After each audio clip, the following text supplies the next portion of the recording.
Quelle est la meilleure méthode de communication? Pourquoi n'ai-je pas de dons?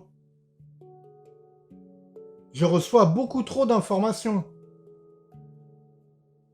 Je ne ressens rien. Je ne comprends pas ce que je ressens. Bienvenue dans cette nouvelle vidéo. Je me présente, Gilles. Ça fait maintenant de nombreuses années que je communique avec le monde subtil qui nous entoure. Si vous voulez en savoir un peu plus sur mon travail, je vous renvoie à mon site internet se trouvant en description.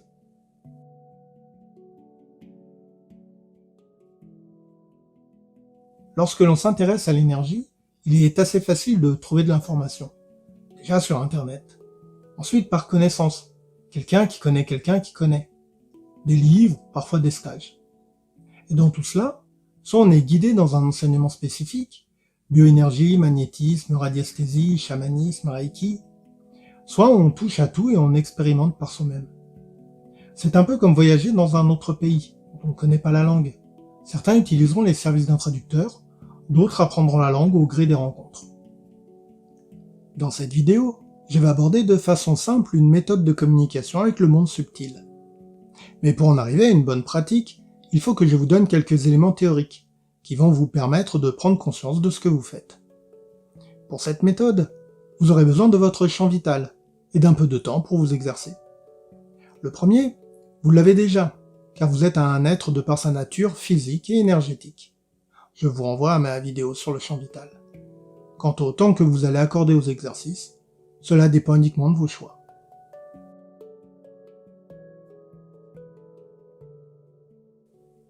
Petit rappel.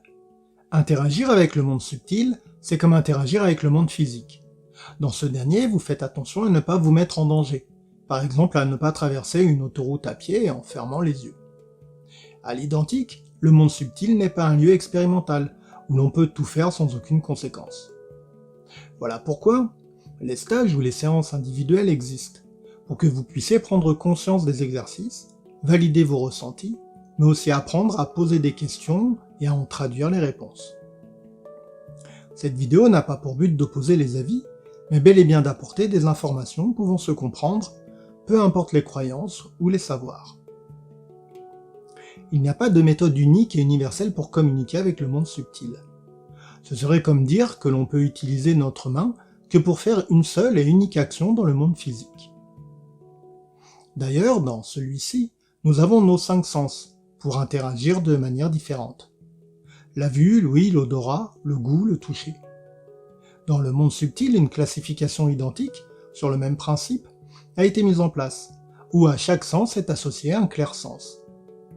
Une classification bienvenue, lorsque l'on commence un apprentissage, mais qui peut devenir une limite, soit dans l'échange avec d'autres pratiquants, où les termes seront différents, soit dans la transmission simple du savoir au plus grand nombre. Partons du principe, puisque notre être est physique et énergétique, alors nos moyens ou canaux ou sens pour communiquer le sont aussi.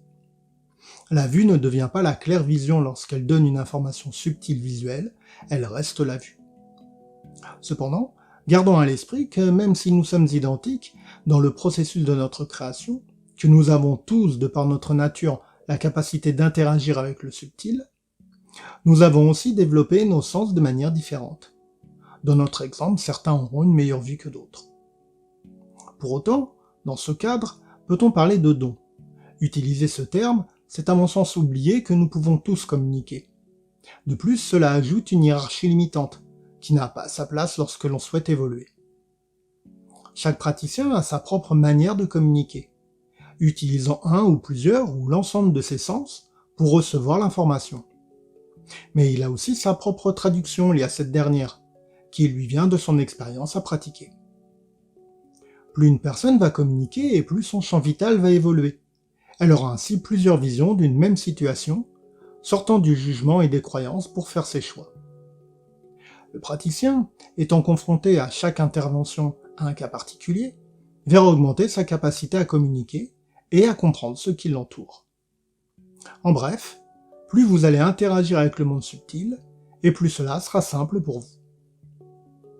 Notre champ vital d'information, nous l'avons vu dans une autre vidéo, est notre outil pour interagir avec le monde subtil. Il nous entoure, filtrant nos perceptions et nos sens. Il est donc parfois un peu abstrait, lorsque l'on cherche à apprendre à communiquer, de bien traduire toutes les informations que l'on reçoit via nos sens. Mais notre champ vital a une capacité très intéressante, celle de se dilater ou de se rétracter en fonction des informations. Si vous aimez ce contenu, likez, partagez et abonnez-vous. N'hésitez pas à participer en apportant votre propre expérience, ou en me posant une question dans l'espace commentaire. Je pourrai ainsi m'en inspirer ou la reprendre pour vous répondre dans une prochaine vidéo.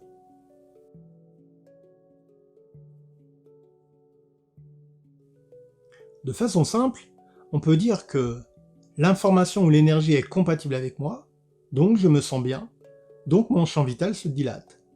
Et à l'inverse, l'information ou l'énergie est incompatible avec moi, je ne me sens pas bien, mon champ vital se rétracte. Lorsque l'on s'attarde uniquement sur notre champ vital, nous ne devons pas comprendre plusieurs informations que l'on reçoit par l'ensemble de nos sens. Nous n'avons qu'une seule information à traiter, la taille du champ, qui traduira la compatibilité des phénomènes subtils avec notre être. Et comment connaître la taille d'un objet? Soit en le regardant, soit en le touchant. Passons donc en revue ces deux sens, pour voir comment il est possible de les utiliser au mieux. Tout d'abord la vue. Un grand nombre de pratiquants l'utilisent, pour voir directement l'aura, sa forme et ses couleurs. Certains arrivent aussi à observer des phénomènes énergétiques dans celle-ci, blocage, entité ou autre. Sur Internet, il est simple de trouver des exercices pour apprendre, pour se développer et évoluer. Pour voir son énergie subtile, le plus simple étant de se mettre dans un endroit de faible luminosité, par exemple une pièce sombre donnant sur un couloir éclairé. Ensuite, rapprochez vos deux index. Vous pourrez voir un petit filament éthérique les reliant. Si vous voulez voir l'aura d'une personne, placez-la dos contre un mur blanc ou neutre.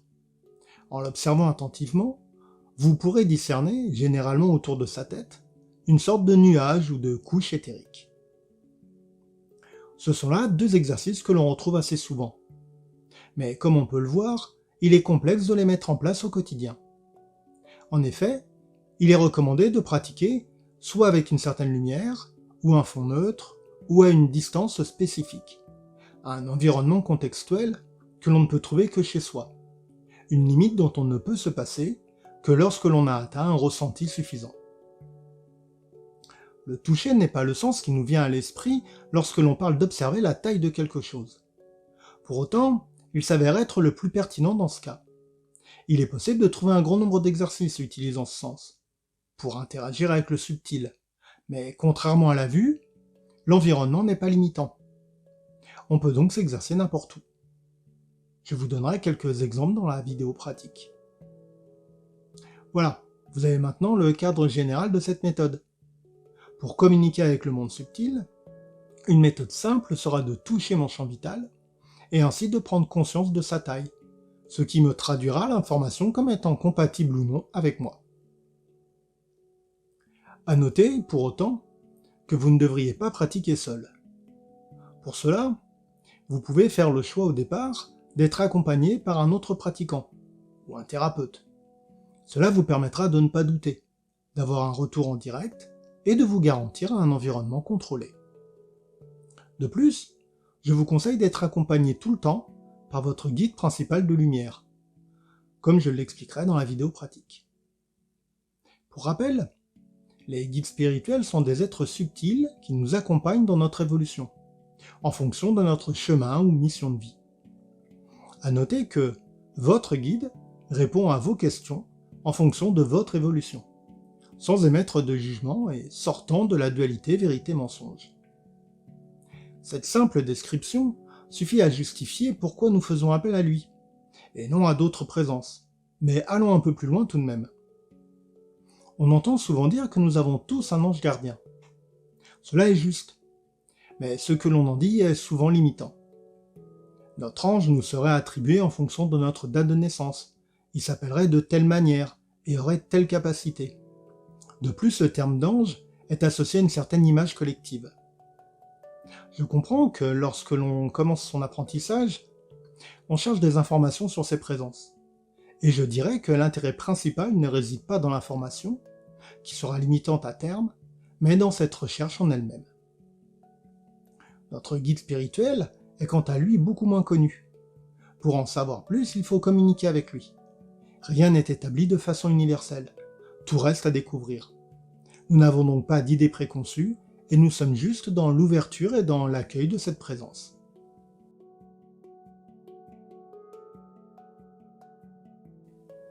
Voilà donc une méthode simple pour communiquer avec le monde subtil, en utilisant votre champ vital ainsi que votre sens du toucher, avec l'accompagnement de votre guide principal de lumière.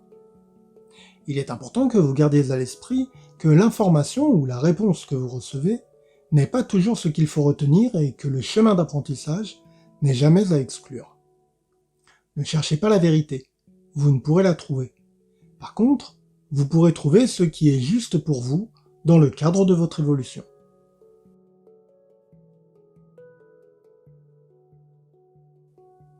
Aujourd'hui, laissez-moi vous rapporter l'expérience de Monsieur X. Celui-ci prend contact avec moi et me raconte ses rêves qui sont en ce moment récurrents. Peu importe l'environnement du rêve, il se retrouve toujours attaqué par une femme qui veut l'étrangler. Au début, il s'est mis à fuir, puis un jour il a réussi à le repousser. Mais il sent que ce n'est pas fini et a toujours peur. Monsieur X finit par me dire « Je pense que j'ai une entité négative sur moi, elle me veut du mal. » C'était sa traduction à lui de ce qu'il vivait. Durant toutes ces explications, je lui ai demandé si je pouvais entrer en contact avec son guide, et j'ai eu les informations de ce dernier. Certes, une entité est bien présente, une présence qui n'est pas encore montée dans la lumière, et dont la vibration est incompatible avec le vivant. Voilà pourquoi le ressenti négatif de Monsieur X. Par contre, cette entité a été tuée par étranglement, ne pouvait plus parler, et racontait son histoire comme elle le pouvait. Elle ne souhaitait pas faire mal à Monsieur X, mais voulait juste être entendue et aidée. Après avoir communiqué brièvement avec l'entité, celle-ci a été accompagnée vers les chemins de la lumière. Monsieur X est passé de la peur à de l'empathie, ému lorsque l'entité est partie. On pourrait dire qu'il a eu tort dans sa manière de voir les choses, mais en fait ce jugement n'a pas lieu d'être. Il a compris les informations qui venaient à lui avec son propre système de décodage, lié à son expérience de vie dans le monde physique. Et c'est souvent le cas. Voilà pourquoi il est important de faire appel à son guide principal de lumière, qui lui donnera l'information juste pour sortir de la peur ou de l'angoisse et rester dans l'empathie et la joie.